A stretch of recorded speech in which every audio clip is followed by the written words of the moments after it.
to the channel and the stream. I am Books Nelson with the At Me Bro Show, and I got a lot of requests for this card. He's on the triple threat boards. We got a free locker code for him.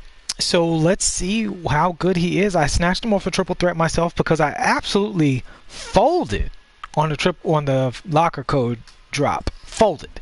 Nowhere near getting that card on the locker code. But I happen to be already at a 3-ball drop, ran on triple threat, won my first game, got the T-Mac on the first try, clutched it out. So I can get this card and then show him to you guys and see what he's bringing to the table. So he's a 6'8" 2-guard, which is absolutely outstanding already. He has a 96 3-ball. He has T-Max animations. So really, it's about why is this card not good? So the first thing I'm going to look at is the speed. Can he keep up? Is he at least, I prefer they be over a 90, 92 speed to keep up. 89 is what a lot of people will accept for the bare minimum. He's at 96 speed with a coach.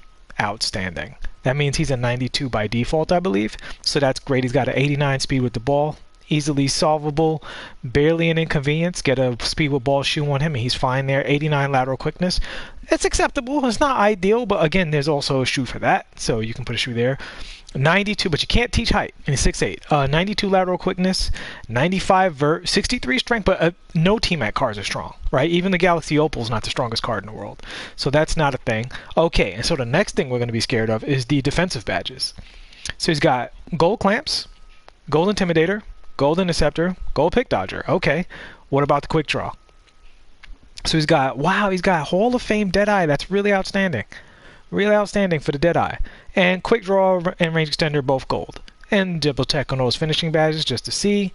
He's got consistent contact and no slithery finisher. That's a little bit of a minus. Definitely, you might find yourself in some bad animations at the basket without the help of that slithery. But he does have fancy footwork. So if you're in that situation, you might want to go for those hop steps a little more with this T-Mac card to allow that fancy footwork to make up for the lack of slithery finisher. All right, because it's an important badge. I mean, it's a good badge, but it's not an absolutely necessary make or break badge. So as we see here, I mean, he's T-Mac, so there's that. I actually don't really know T-Mac's animation, so we're going to explore that in a second. Now, we all know T-Mac has a good shot. There we go. One of the best shots in the game. Shooting for dummies, as I like to say. And yeah, I'm going to go ahead and say this guard is, I mean, similar to the way that his Pink Diamond is still a more than usable card, as Pink Diamond is arguably still a top 10, even though the Opal is out there being, you know, slightly better. The main thing is he's 6'8". He's got a great shot. He's got great animations. You know, he's T-Mac. So the Pink Diamond is still way up there, and this Diamond is probably right about as good as the Pink Diamond. I'm going to actually do a check and see what's different after we get into his animations. All right, so let's go. Well, actually, let's check his peak real quick. See that as well. Gorgeous. Gorgeous off the peak. Yeah, that's lovely. I mean, essentially the difference between these cards and the Galaxy Opal is just how far you can shoot from.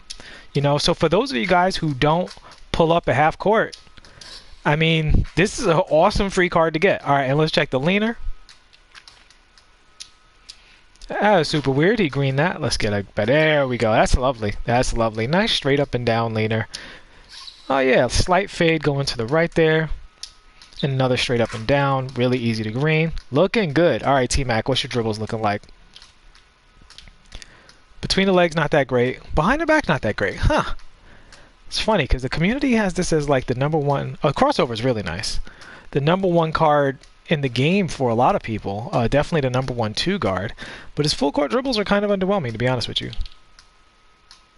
All right, and that's his crossover. Unless they're different from the Galaxy Opal, but I don't think they are. They don't tend to change the animations once you get to these higher card tiers. Yeah, his Hezzy crossover is really nice. So he's, you know, he's a mid-tier full court dribbler. So let's see what the step back's looking like. Okay, so that might be a good step back in combos. Let me see. Do you combo into that? He's got that big pause before his step back. Oh, I don't like that pause before his step back. He does have the Pro 3 Hezzy though, so that's great. Okay, there's a little less of a pause behind if you do it immediately after the snatchback. There we go. That's how you can combo that dribble. If you do it immediately after the snatchback, not that one, the snatchback out of the speed boost, this one, he gets a double hop. So his step back is useful in that regard. All right, let's look at his shooters step backs. I'm going to call them that, his shot step backs. Ooh, that's nice. He's got the Brandon Roy, so that's why people are calling him a 6'8" Brandon Roy. They both got that same goofy step back dribbles. Okay, let's see how he gets out of those. He's got a little delay, but it's not too bad. It's usable. I held it too long. My apologies. Oh yeah, he gets right out of it going to the right hand. That's nice. Let's see the momentum step back. Yeah, he doesn't get out of it as fast as let me turn down my volume here. Apologize for that. He doesn't get out of it as fast as James Harden does. In fact, I'll show you guys for a back-to-back comparison so you see what I'm talking about. So this is James out of his step back dribbles. And he just jumps right out of it. You guys see how quickly he jumps out of there? So if people are wondering what like the difference between the insanely good ball handles are, like having a 99 ball handle, that's one of the differences right there. So before you let people tell you that 86 ball handle ends the conversation, while I agree 86 is the threshold that you want to kind of guarantee, there's a bunch of bonuses to having a higher ball handle. And I'm pretty sure this is a result of having the higher ball handle. That's one of them. Is you basically get an entirely new move in the form of that step back right there. Which if you don't come blessed with a naturally great step back, like Westbrook or something like that, or Jimmy Butler, or Nick Batum. Was it Nick Batum? No, it was somebody else. It was, I'm trying to think of who it was. Somebody we just tested. We just did a video on. You guys have to look in the archives to remember who I'm talking about. But if you're not blessed with a naturally good step back, your shooter step back can replace it if you have a 99 ball handle or close to it, because you can burst out of these really quickly. Tracy isn't in that area because he doesn't. Well, first of all, he does. I mean, he can step back a little farther than that if you hold the diagonal properly, but he doesn't have quite as good of a step back as James, obviously, which is to be expected. James has like the best, but he does burst out of it pretty quickly. Not as quickly as James, though. So I don't know if I would lean on it as much as I would with James. With James, you can literally use it as like one of his main go-to moves. All right. With Tracy, it's a nice wrinkle, but it's not what I would rely on all day, every day. All right. So let's see here. So we're going over here. The Pro 3 Hezzy. Let's see what his momentum looks like. That's not it. I always don't wait for them to stop dribbling when I do commentaries. All right, momentum looking pretty good. It's a little, a little on the slow side. Let's see the combo. Oh, his behind the back is nice, though. No pause for him behind the back. Yeah, behind the back, very solid. He gets out of it pretty quickly. He gets out of it with almost, I mean, it's not pre-patch, but it's pretty much as good as it gets post-patch. Some cards, when they do the behind the back, they take a long time to get out of that dribble. But he actually does move forward with good momentum. So you're coming around the perimeter, you come behind the screen, you stop. You can use that behind the back to go the other way, and it is going to be a usable move for you, and usable enough that your opponent has to bite off of it, so that if you hit that behind the back and you see them bite, you can get into that step back and wait a minute. Just found something. Okay, so that step back, it combos very well. We just got to find the animation frame. Nope, too early, too late. Nope. There it is. Okay, so if you have a speed boost dribble going, that step back is going to work off of the cancel frames. So you just have to get good enough at finding that stop frame.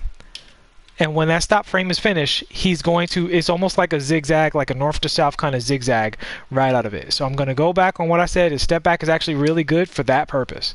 Really, really good for that purpose. Glad I found that. That's great. But it's going to be much more useful if you catch it right when the character starts to stop. Because when the character starts to stop, they could also be expecting you to shoot. So that's a nice little mix-up available to Tracy McGrady, is to get the momentum going, zigzag back out, and either shoot or attack based off of that. So his step back is a good step back. It does have its uses. It's not an elite step back, but I definitely, for me, step backs are in two categories. Either they're useful or they're not. Now, amongst the useful step backs, you have the elite ones that you can use to open up the dribble all the time. Either they work well out of combos, or they create a ton of space, or both. His is one that creates a ton of space, but only works well out of a few combos. And the problem is it has a slow startup if you don't use it in the combos properly. But I do like it. I will say that. All right, let's check out a size up. Oh, yeah, he's got a nice little low crouch and a size up. Unfortunately, not fast enough for that version of the killer crossover, but let's look for a couple more before we close the book on that. The behind the back is better. It's not a killer crossover like by the... Oh, there we go. Okay. So he can do a slightly lower tier version of the killer crossover if you use his regular crossover, right? So momentum crossover back to the other hand and then launch out of it. You just have to find the launch timing to get you the optimal release. That's the main thing. The optimal launch timing and the optimal direction hold. It's easier with the regular crossover. There we go. And that's the optimal window right there. You saw he launched out of it really, really quickly. So, you know, for those of you who like to dribble around, he can do that. And he also has the double cross. Really, really, really nice double cross. I haven't talked about the double cross in a long time, so I'll go over it real quick. Holding turbo, cross over to the right hand, well, to the opposite hand, and then cross over back the other way in one motion. Boom, boom. And then you just launch out of it. And if you're behind screens and you need a quick explosion, you need to deceive your opponent a little bit, that's another tool you can add to your regular dribbles. All right? In addition to, and it's a nice complement to the regular crossover. Because if you come behind the screen and you hit people with a regular crossover, and they're expecting that double crossover gives you a nice explosion, can get them to shift a little bit. And guys, I use this stuff a lot in Triple Threat, and it's very, very useful. It's part of the reason I got this card in the first place, using that stuff against people in Triple Threat. Got the W real quick. Still undefeated on that board, too, so I might have to be on that board for a minute. See what else pops up on it.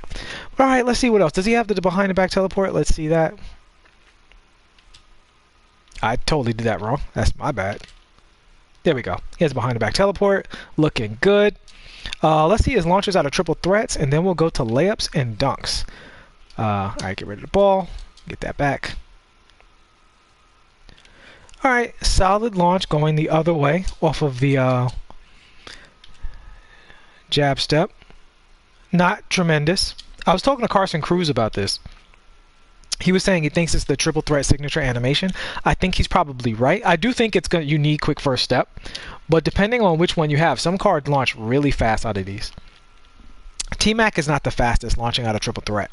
I wouldn't call it useless, but he's not as glitchy as Jimmy Butler and actually Nick Claxton. For a guy with no dribbles, he launches out of the triple threat really, really quickly. That card's not really worth a full deep dive, but, you know, for those of you who might have that card, me, I'm building a Nets squad, so I needed him because the Nets have almost no centers. Yeah, that was a nice little thing to find with him, and I'll try to use that to catch people off guard when we play those matchups. Very nice jab step behind and back for T-Mac, as you see there. More gorgeous dunks. And we're going to look for the jab spin. Oh, yeah. I mean, that's solid. It's real solid. So, you know, get my A- out of the triple threat. Not elite, but good. Okay. Let's just for the sake of it, what is this post fade? Because T-Mac did have a little fade game. Did they give him a fade game? Wow, he's a really good shooter for... I mean, he's got a 90 driving dunk. That is fantastic. 95 ball handle. That's probably why he's exploding out of those moves better than I expected. I thought he might have the pause, but he did not have the pause. He's got an 84 post fade. That's definitely usable for a 6'8 card. Alright, not the greatest post fade animation. We'll look at the post hop too. First, let's look at the post fade. Okay, really nice post fade going towards the foul line, though. That's really nice. Alright, let's look at the post hop. Post hop also doesn't create a ton of space going to the baseline. So I would definitely probably only use him fading in mismatches. And his post hop towards the middle is basically identical to his post fade towards the middle. Let me make sure that wasn't a user error. Yeah, they both create a very similar amount of space. So his post fade towards the foul line is very nice. But his post fade towards the baseline doesn't create a ton of space. So I'd probably only recommend using this against mismatches. Because when people push forward, they're probably going to get a better contest than they would against a card that's naturally really, really good at it. But post hop, I would probably opt for the post hop over the post fade, depending on your opponent and how they're playing it. All right, so what else do we have? I think that's going to cover it for that stuff. So let's look at his layups and dunks. Oh yeah, I'll look at his between the legs and his crossover and his behind the back in the half court as well. Let's do that real quick. So easiest one to look at is the half step. I mean the half spin. So his behind the back is useful for that. No speed boost, but no slowdown either. So that's kind of a mid-range one. Big pause on the between the legs. Don't love that. And let me check the crossover version of that. Okay, the crossover is the best one. Crossover is definitely the best one. The crossover is definitely T-Mac's best overall, you know, single running move because he goes into it pretty quickly.